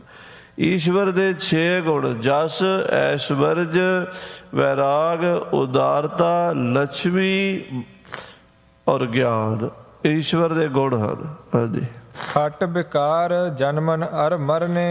ਇਸ ਜੀਵ ਦੇ ਵਿੱਚ, ਇਸ ਬੰਦੇ 'ਚ 6 ਵਿਕਾਰ ਹਨ। ਉਹਨਾਂ ਵਿੱਚੋਂ ਪਹਿਲੇ 2 ਹਨ ਸਰੀਰ ਦੇ, ਜੰਮਣਾ ਤੇ ਮਰਨਾ। ਇਹ ਸਰੀਰ ਜੰਮਿਆ ਵੀ ਹੈ, ਇਹ ਮਰੇਗਾ ਵੀ ਜ਼ਰੂਰ। ਹਾਂਜੀ, ਇਹ ਸਰੀਰ ਕੇ ਦੋਨੋਂ ਬਰਨੇ। ਇਹ ਦੋਵੇਂ ਸਰੀਰ ਦੇ ਵਿਕਾਰ ਹਨ। ਸਰੀਰ ਵਿਕਾਰ ਦਾ ਸਾਧ ਸੰਗਤ ਜੀ ਅਰਥ ਵੀ ਸਮਝ ਲਓ। ਵਿਕਾਰ ਦਾ ਅਰਥ ਹੁੰਦਾ ਹੈ ਬਦਲ ਜਾਣਾ, ਤਬਦੀਲ ਹੋ ਜਾਣਾ, ਪਰਿਵਰਤਨ ਹੋ ਜਾਣਾ। ਜਿਵੇਂ ਦੁੱਧ ਦਾ ਵਿਕਾਰ ਦਹੀਂ, ਤੇ ਦਹੀਂ ਦਾ ਵਿਕਾਰ ਮੱਖਣ, ਮੱਖਣ ਦਾ ਵਿਕਾਰ ਘਿਓ, ਤੇ ਘਿਓ ਦਾ ਵਿਕਾਰ ਸਬਜ਼ੀ, ਦਾਲ, ਭਾਜੀ, ਪਕਵਾਨ, ਮਠਿਆਈ, ਕੜਾਹ, ਜੋ ਮਰਜ਼ੀ ਬਣਾ ਲਓ। ਜੋ ਬਦਲ ਬਦਲ ਕੇ ਹੋਰ ਰੂਪ ਧਾਰਨ ਕਰ ਜਾਵੇ ਇਹਨੂੰ ਵਿਕਾਰੀ ਕਹਿੰਦੇ ਆ। ਸਰੀਰ ਦੇ 2 ਵਿਕਾਰ ਹਨ, ਇੱਕ ਤਾਂ ਇਹ ਜੰਮਦਾ ਹੈ, ਇੱਕ ਇਹ ਮਰ ਜਾਂਦਾ ਹੈ। ਛੋਦਾ ਤ੍ਰਿਖਾ ਦੋਇ ਪ੍ਰਾਨਨ ਕੇਰ। ਤੇ 2 ਵਿਕਾਰ ਹਨ ਪ੍ਰਾਣਾਂ ਦੇ, ਭੁੱਖ ਤੇ ਪਿਆਸ। ਪਿਆਸ ਤੇ ਭੁੱਖ ਪ੍ਰਾਣਾਂ ਨੂੰ ਲੱਗਦੀ। ਜਦੋਂ ਭੁੱਖ ਲੱਗਦੀ ਉਦੋਂ ਵੀ ਪ੍ਰਾਣ ਖੁਸ਼ਕ ਹੋ ਜਾਂਦੇ, ਜਦੋਂ ਪਿਆਸ ਲੱਗਦੀ ਫਿਰ ਬਹੁਤ ਛੇਤੀ ਖੁਸ਼ਕ ਹੋ ਜਾਂਦੇ। ਭੁੱਖ ਪਿਆਸ ਜਿਹੜੇ ਨੇ ਇਹ ਪ੍ਰਾਣਾਂ ਦਾ ਵਿਕਾਰ ਹੈ। ਜਦੋਂ ਵੀ ਭੁੱਖ ਲੱਗੇਗੀ, ਰੋਟੀ ਨਹੀਂ ਮਿਲੇਗੀ ਤੇ ਪ੍ਰਾਣ ਖੁਸ਼ਕ ਹੋਣਗੇ। ਤੇ ਜੇ ਪਾਣੀ ਨਾ ਮਿਲੇ ਤੇ ਬਹੁਤ ਛੇਤੀ, ਪਾਣੀ ਤੋਂ ਬਿਨਾਂ ਮਸੀਂ 1-2 ਦਿਨ ਕੱਢੇਗਾ ਬੰਦਾ, ਤੇ ਰੋਟੀ ਤੋਂ ਬਿਨਾਂ ਕੋਈ 70-72 ਦਿਨ ਕਹਿੰਦੇ ਕੱਢ ਲੈਂਦਾ, ਕੋਈ 40, ਜ਼ਿਆਦਾ ਵੱਧ ਘੱਟ ਕਰ ਲੈਂਦਾ। ਅਖੀਰ ਪ੍ਰਾਣ ਸਾਥ ਛੱਡ ਜਾਂਦੇ ਆ। ਸੋ ਪ੍ਰਾਣਾਂ ਦਾ ਵਿਕਾਰ ਹੈ ਭੁੱਖ ਤੇ ਪਿਆਸ। ਸਰੀਰ ਦਾ ਵਿਕਾਰ ਹੈ ਜੰਮਣਾ ਤੇ ਮਰਨਾ। ਹਰਖ ਸ਼ੋਕ ਮਨ ਕੇ ਜੁਗ ਹੇਰ। ਫਿਰ 6ਵੇਂ ਪਾਤਸ਼ਾਹ ਕਹਿੰਦੇ 2 ਵਿਕਾਰ ਮਨ ਦੇ ਵੀ ਹਨ, ਹਰਖ ਤੇ ਸੋਗ। ਕਦੇ ਹਰਖ ਕਦੇ ਸੋਗ। ਹੁਣੇ ਹੁਣੇ ਕੋਈ ਚੰਗੀ ਖਬਰ ਮਿਲੀ, ਖਿੜ ਗਏ, ਪ੍ਰਸੰਨ ਹੋ ਗਏ। ਹੁਣੇ ਕੋਈ ਮਾੜੀ ਖਬਰ ਆ ਗਈ, ਉਸੇ ਵੇਲੇ ਉਦਾਸ ਹੋ ਗਏ। ਮਨ ਦੇ ਵਿੱਚ ਹਰਖ ਸੋਗ, ਇਹ ਮਨ ਦੇ ਵਿਕਾਰ। ਕਦੀ ਤਾਂ ਐਨ ਖੁਸ਼ ਹੋ ਜਾਂਦਾ, ਬਹੁਤ ਪ੍ਰਸੰਨ ਹੁੰਦਾ, ਤੇ ਕਦੀ ਕੋਈ ਮਾੜੀ ਜਿਹੀ ਗੱਲ ਹੋ ਜਾਏ ਤੇ ਫਿਰ ਉਦਾਸ ਵੀ ਹੋ ਜਾਂਦਾ। ਇਹ ਮਨ ਦੇ ਧਰਮ ਨੇ, ਮਨ ਦੇ ਵਿਕਾਰ ਨੇ। 6 ਵਿਕਾਰ ਜੀਵ ਦੇ ਹਨ। ਕਿਹੜੇ ਕਿਹੜੇ? ਪਹਿਲਾ ਜੰਮਣਾ ਮਰਨਾ, ਦੂਜਾ ਭੁੱਖ ਪਿਆਸ, ਤੀਜਾ ਸ਼ੋਕ ਤੇ ਹਰਖ। ਇਹਨਾਂ ਦਾ ਜੋੜਾ ਹੈ। ਇਹ 6 ਹਨ। ਹਾਂਜੀ, ਸਾਖੀ ਰੂਪ ਬ੍ਰਹਮ ਨਿਰਲੇਪ। ਜਿਹੜਾ ਬ੍ਰਹਮ ਹੈ ਸਾਖੀ ਰੂਪ, ਉਹ ਵਿੱਚ ਬੈਠਾ ਨਿਰਲੇਪ ਹੈ। ਜਿਵੇਂ ਸਾਖੀ ਦਾ ਅਰਥ ਹੁੰਦਾ ਵਿਟਨੈਸ, ਜਿਹੜਾ ਗਵਾਹ ਦੇਖਦਾ ਸਾਹਮਣੇ ਕੋਈ ਵਾਰਦਾਤ ਹੋਈ ਹੈ, ਉਹ ਕੁਛ ਕਰਦਾ ਨਹੀਂ, ਸਿਰਫ ਦੇਖਦਾ ਹੈ। ਕੋਰਟ ਕਚਹਿਰੀ 'ਚ ਵੀ ਉਹਦੀ ਗਵਾਹੀ ਲਈ ਜਾਂਦੀ। ਉਹਨੂੰ ਪੁੱਛਦੇ ਤੇਰੇ ਸਾਹਮਣੇ ਕੀ ਹੋਇਆ ਸੀ? ਉਹ ਕਹਿੰਦਾ ਆਹ ਗੱਲ ਹੋਈ ਸੀ ਮੇਰੇ ਸਾਹਮਣੇ, ਤੇ ਮੈਂ ਦੇਖਿਆ ਸੀ। ਉਹਦੇ ਹਿਸਾਬ ਨਾਲ ਫੈਸਲਾ ਹੁੰਦਾ। ਬ੍ਰਹਮ ਜਿਹੜਾ ਹੈ ਇਹਨਾਂ 6 ਵਿਕਾਰਾਂ ਵਾਲੇ ਜੀਵ ਦੇ ਵਿੱਚ ਵੀ ਬੈਠਾ ਵੇਖ ਰਿਹਾ ਹੈ, ਤੇ 6 ਗੁਣਾਂ ਵਾਲੇ ਈਸ਼ਵਰ ਦੇ ਵਿੱਚ ਬੈਠਾ ਵੀ ਦੇਖ ਰਿਹਾ ਹੈ। ਉਹ ਨਿਰਲੇਪ ਹੈ, ਉਹਨੂੰ ਕੋਈ ਲੇਪ ਨਹੀਂ ਲੱਗਦਾ। ਹਾਂਜੀ, ਮੁਕਤ ਹੋਤ ਲਖ ਬਿਨਾ ਵਿਖੇਪ। ਜਿਹੜਾ ਇਸ ਨੂੰ ਜਾਣ ਲੈਂਦਾ ਬ੍ਰਹਮ ਨੂੰ, ਅੰਦਰ ਬੈਠੇ ਹੋਏ ਨੂੰ, ਵੀ ਇਹ ਤਾਂ ਨਿਰਲੇਪ ਹੈ, ਆਹ ਤਾਂ ਸਾਰੇ ਜਿਹੜੇ ਜੰਮਣਾ ਮਰਨਾ ਸਰੀਰ ਦੇ ਵਿਕਾਰ ਨੇ, ਤੇ ਭੁੱਖ ਪਿਆਸ ਪ੍ਰਾਣਾਂ ਦੇ ਵਿਕਾਰ ਨੇ, ਹਰਖ ਸੋਗ ਮਨ ਦੇ ਵਿਕਾਰ ਨੇ, ਮੈਂ ਤਾਂ ਇਹਨਾਂ ਤੋਂ ਵੱਖਰਾ ਆ। ਮੈਂ ਸਰੀਰ ਵੀ ਨਹੀਂ, ਮੈਂ ਪ੍ਰਾਣ ਵੀ ਨਹੀਂ, ਮੈਂ ਮਨ ਵੀ ਨਹੀਂ, ਮੈਂ ਤਾਂ ਉਹ ਅਕਾਲ ਪੁਰਖ ਦੀ ਜੋਤ ਹੋਰ ਆ ਕੁਛ, ਤੇ ਇਹ ਤਾਂ ਮੈਨੂੰ ਚਿਮੜੇ ਹੋਏ ਨੇ, ਮੈਂ ਇਹਨੂੰ ਛੱਡ ਕੇ ਚਲੇ ਜਾਣਾ। ਇਸ ਤਰ੍ਹਾਂ ਜਿਹੜਾ ਆਪਣੇ ਆਪ ਨੂੰ ਨਿਰਲੇਪ ਕਰ ਲੈਂਦਾ, ਵੱਖਰਾ ਕਰ ਲੈਂਦਾ, ਨਿਰਣਾ ਕਰ ਲੈਂਦਾ ਇਸ ਗੱਲ ਦਾ। ਸੁਨ ਸਿੱਖਨ ਪੁਨ ਪ੍ਰਸ਼ਨ ਉਠਾਇਓ। ਗੁਰੂ ਸਾਹਿਬ ਜੀ ਦੇ 6ਵੇਂ ਪਾਤਸ਼ਾਹ ਦੇ ਬਚਨ ਸੁਣ ਕੇ ਗੁਰੂ ਕੇ ਸਿੱਖ ਜਿਹੜੇ ਕੋਲ ਬੈਠੇ ਸੀ, ਉਹਨਾਂ ਨੇ ਫਿਰ ਸਵਾਲ ਕੀਤਾ, ਤੁਮਨੇ ਸਤ ਨਾਮ ਹੀ ਗਾਇਓ। ਇਹ ਸੱਚੇ ਪਾਤਸ਼ਾਹ, ਆਪ ਜੀ ਨੇ ਇਸ ਤੱਤ ਨੂੰ ਜਾਣਨ ਵਾਸਤੇ, ਆਤਮ ਸਰੂਪ ਨੂੰ ਸਾਖਸ਼ਾਤ ਕਰਨ ਵਾਸਤੇ ਕੇਵਲ ਸਤਨਾਮ ਹੀ ਦੱਸਿਆ। ਕੇਵਲ ਨਾਮ ਜਪੋ ਰੇ ਪ੍ਰਾਣੀ ਪਰੋ ਏਕੀ ਸ਼ਰਨਾ, ਨਾਨਕ ਕੇ ਘਰ ਕੇਵਲ ਨਾਮ, ਮਿਲ ਸਾਧ ਸੰਗਤ ਭਜ ਕੇਵਲ ਨਾਮ। ਏਦਾਂ ਬਾਰ-ਬਾਰ ਨਾਮ ਦੀ ਹੀ ਗੱਲ ਕਰਦੇ ਹੋ। ਸਤਿਗੁਰ ਕਹਿਓ ਲਖੋ ਮਨ ਮਾਹੋ। ਸ੍ਰੀ ਗੁਰੂ ਹਰਗੋਬਿੰਦ ਸਾਹਿਬ ਕਹਿੰਦੇ, ਭਾਈ ਸੁਣੋ, ਤੁਸੀਂ ਇਸ ਗੱਲ ਨੂੰ ਸਮਝ ਲਓ। ਜਥਾ ਮਹਾਨ ਬੇਗ ਪਰਵਾਹੋ। ਜਿਵੇਂ ਕੋਈ ਤੇਜ਼ ਦਰਿਆ ਵਗਦਾ ਹੈ, ਇੱਕ ਭੁਜ ਬਲ ਤੇ ਪਰਤੇ ਪਾਰ। ਉਸ ਤੇਜ਼ ਪਾਣੀ ਚੋਂ ਕੁਝ ਬੰਦੇ ਤੇ ਆਪਣੇ ਡੋਲਿਆਂ ਨਾਲ ਤਰ ਕੇ ਲੰਘ ਜਾਂਦੇ, ਇੰਨੇ ਵੀ ਤਰਾਕ ਹੁੰਦੇ ਤਗੜੇ। ਉਹ ਕਹਿੰਦੇ ਵੱਡੇ ਵੱਡੇ ਦਰਿਆਵਾਂ ਨੂੰ ਛੱਲ ਜਾਂਦੇ। ਇੱਕ ਵਾਰੀ ਮਹਾਰਾਜਾ ਰਣਜੀਤ ਸਿੰਘ ਛੋਟੀ ਉਮਰ ਦੇ ਵਿੱਚ ਹੀ ਕਹਿੰਦੇ ਚਨਾਹ ਦਰਿਆ ਚੜ੍ਹਿਆ ਹੋਇਆ ਸੀ, ਉਰਲੇ ਪਾਸਿਓਂ ਠੱਲਿਆ, ਪਰਲੇ ਪਾਸੇ ਲੰਘ ਗਿਆ ਸੀ। ਉਦੋਂ 16 ਸਾਲ ਦਾ, 15-16 ਸਾਲਾਂ ਦਾ ਸੀ ਮਹਾਰਾਜਾ ਰਣਜੀਤ ਸਿੰਘ। ਦਰਿਆ ਚਨਾਹ ਦੇ ਵਿੱਚੋਂ ਵੱਡਾ ਦਰਿਆ ਹੈ, ਬਹੁਤ ਦਰਿਆ। ਤੁਸੀਂ ਜਿਵੇਂ ਸਤਲੁਜ ਤੇ ਬਿਆਸ ਦਾ ਆਪਾਂ ਦੇਖਿਆ ਹੀ ਨੇ, ਇੱਦਾਂ ਉਹ ਪਾਕਿਸਤਾਨ ਵਿੱਚ ਹੈ। ਹੁਣ ਚਨਾਹ ਬਹੁਤ ਵੱਡਾ ਪੂਰਾ ਚੜ੍ਹਿਆ ਹੋਇਆ ਸੀ ਤੇ ਉਹ ਤਰ ਗਏ। ਇਸ ਤਰ੍ਹਾਂ ਦੇ ਕਈ ਹੁੰਦੇ ਆ ਤਾਰੂ, ਜਿਹੜੇ ਵੱਡੇ ਤੇਜ਼ ਦਰਿਆਵਾਂ ਵਿੱਚੋਂ ਵੀ ਆਪਣੇ ਡੌਲਿਆਂ ਦੇ ਬਲ ਨਾਲ ਤਰ ਜਾਂਦੇ ਹਨ। ਹਾਂਜੀ, ਐਸੇ ਬਿਰਲੇ ਹਿਰਦੇ ਵਿਚਾਰ।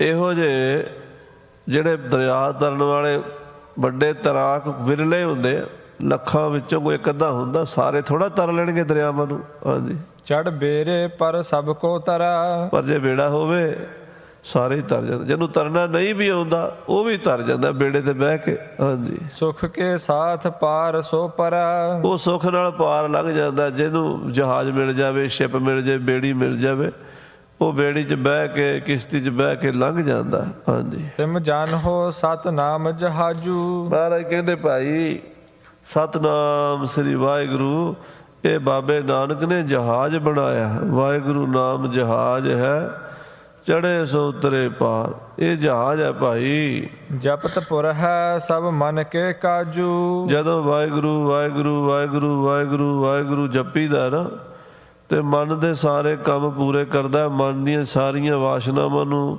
ਮਨ ਦੀਆਂ ਭੁੱਖਾਂ ਨੂੰ, ਤ੍ਰਿਸ਼ਨਾਵਾਂ ਨੂੰ ਮਿਟਾਉਂਦਾ ਹੈ। ਹਾਂਜੀ, ਅੰਤ ਸਹਾਇਕ ਬਨ ਹੈ ਵਿਸਾਲਾ। ਔਰ ਅੰਤ ਨੂੰ ਇਹ ਸਹਾਈ ਹੁੰਦਾ ਹੈ। ਅੱਗੇ ਜਾ ਕੇ ਦਰਗਾਹ ਵਿੱਚ ਇਹਨੇ ਮਦਦ ਕਰਨੀ ਹੈ। ਨਾਸ ਹੈ ਕਸ਼ਟ ਸਰਬ ਦਾ ਕਾਲਾ।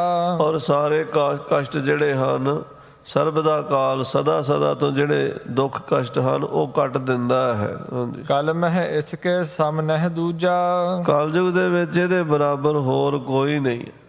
ਨਾਮ ਸਿਮਰਨ ਦੇ ਬਰਾਬਰ, ਵਾਹਿਗੁਰੂ ਦਾ ਜਪ ਦੇ ਬਰਾਬਰ ਕੋਈ ਸਾਧਨ ਨਹੀਂ ਕਲਯੁਗ ਦੇ ਵਿੱਚ। ਸਿਮਰ ਹੈ ਨਾਮ ਹਿਰਦੇ ਨਿਤ ਪੂਜਾ। ਸਤਨਾਮ ਸ੍ਰੀ ਵਾਹਿਗੁਰੂ ਰੋਜ਼ ਜਪੋ, ਹਿਰਦੇ ਵਿੱਚ ਵਾਹਿਗੁਰੂ ਵਾਹਿਗੁਰੂ ਵਾਹਿਗੁਰੂ ਵਾਹਿਗੁਰੂ ਦੀ ਪੂਜਾ, ਮਾਨਸੀ ਪੂਜਾ ਕਰੋ। ਗੁਰ ਪੂਜਾ ਬਿਦ ਸਹਿਤ ਕਰਨ। ਇੱਦਾਂ ਜਾਣੋ ਵੀ ਮੈਂ ਵਾਹਿਗੁਰੂ ਦੇ ਚਰਨ ਅੰਬਾਲ ਰਿਹਾ ਹਾਂ, ਮੈਂ ਵਾਹਿਗੁਰੂ ਦੇ ਚਰਨਾਂ ਦੇ ਸਿਰ ਧਰ ਰਿਹਾ ਹਾਂ, ਮੈਂ ਵਾਹਿਗੁਰੂ ਦੀ ਪਰਿਕਰਮਾ ਕਰ ਰਿਹਾ ਹਾਂ, ਮੈਂ ਵਾਹਿਗੁਰੂ ਨੂੰ ਜਲ ਛਕਾ ਰਿਹਾ ਹਾਂ। ਇਹਨੂੰ ਮਾਨਸੀ ਪੂਜਾ ਕਹਿੰਦੇ। ਵੱਖਰੀ ਵੱਖਰੀ ਭਾਵਨਾ, ਇਹ ਨਹੀਂ ਵੀ ਇੱਕੋ ਜਿਹੀ ਬਣ ਜਾਣੀ ਸਾਰਿਆਂ ਦੀ। ਕੋਈ ਕਿਸੇ ਤਰ੍ਹਾਂ ਬਣਦੀ ਹੈ, ਕੋਈ ਕਿਸੇ ਤਰ੍ਹਾਂ ਬਣਦੀ ਹੈ। ਨਾਮ ਜਪੋ, ਸਾਕਾਰ ਤੇ ਨਿਰਾਕਾਰ ਦਾ ਆਪੇ ਹੀ ਪਤਾ ਲੱਗ ਜਾਂਦਾ। ਇਹ ਵੱਖਰੀ ਵੱਖਰੀ, ਇਹ ਨਹੀਂ ਸਮਝਣਾ ਵੀ ਇੱਕੋ ਬੰਦੇ ਦੀ ਜਿੱਦਾਂ ਸਾਰਿਆਂ ਦੀ ਉੱਦਾਂ ਦੀ ਹੋਵੇਗੀ। ਨਹੀਂ, ਜਪੋ ਵਾਹਿਗੁਰੂ ਵਾਹਿਗੁਰੂ ਵਾਹਿਗੁਰੂ ਵਾਹਿਗੁਰੂ, ਫਿਰ ਇਹਦੇ ਵਿੱਚੋਂ ਹੀ ਪ੍ਰਾਪਤੀ ਹੋਣੀ ਹੈ, ਸਾਰਾ ਕੁਝ ਇਹਦੇ ਚੋਂ ਮਿਲਣਾ ਹੈ। ਹਾਂਜੀ। ਜੇ ਨਿਤ ਜਪ ਹੈ ਸੇ ਮਾਨਵ ਧਨ।